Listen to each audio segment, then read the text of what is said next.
السلام علیکم دوستو، کیسے امید کرتا ہوں کہ آپ سب خیریت سے ہوں گے۔ دوستو، پاکستان کرکٹ ٹیم دبئی پہنچ چکی ہے ٹی20 ورلڈ کپ 2021 کھیلنے کے لیے، لیکن پاکستان کرکٹ ٹیم کے فاسٹ بولر محمد عامر کے حوالے سے تمام تر ڈیٹیل دینے والے ہیں، کیونکہ دوستو محمد عامر کے ساتھ ناانصافی ہوئی ہے۔ ٹی20 ورلڈ کپ 2021 کا اسکواڈ پاکستان کرکٹ ٹیم کا وہاں پہنچ چکا ہے دبئی میں ٹی20 ورلڈ کپ کھیلنے کے لیے، لیکن محمد عامر کے ساتھ ناانصافی ہوئی ہے۔ اس ویڈیو کے اندر آپ دوستوں کو مکمل رپورٹ بتانے والا ہوں۔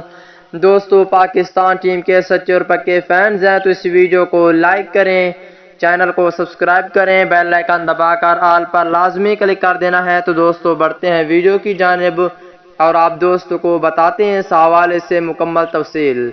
دوستو، پاکستان کرکٹ ٹیم کے فاسٹ بولر محمد عامر کے ساتھ ناانصافی ہوئی ہے، کیونکہ بہت سے کرکٹ فینز اور بہت سے بڑے لوگوں نے بھی کہا تھا کہ محمد عامر کو ٹی20 ورلڈ کپ 2021 کے لیے لازمی موقع دینا چاہیے، لیکن پاکستان کرکٹ بورڈ نے اسے موقع نہیں دیا۔ پاکستان کرکٹ ٹیم میں ٹی20 ورلڈ کپ 2021 میں محمد عامر حصہ نہیں ہوں گے۔ محمد عامر بالکل باہر ہو چکے ہیں۔ یہ بہت بری خبر ہے کہ محمد عامر کو شامل کرنا چاہیے تھا ٹی20 ورلڈ کپ 2021 کے لیے۔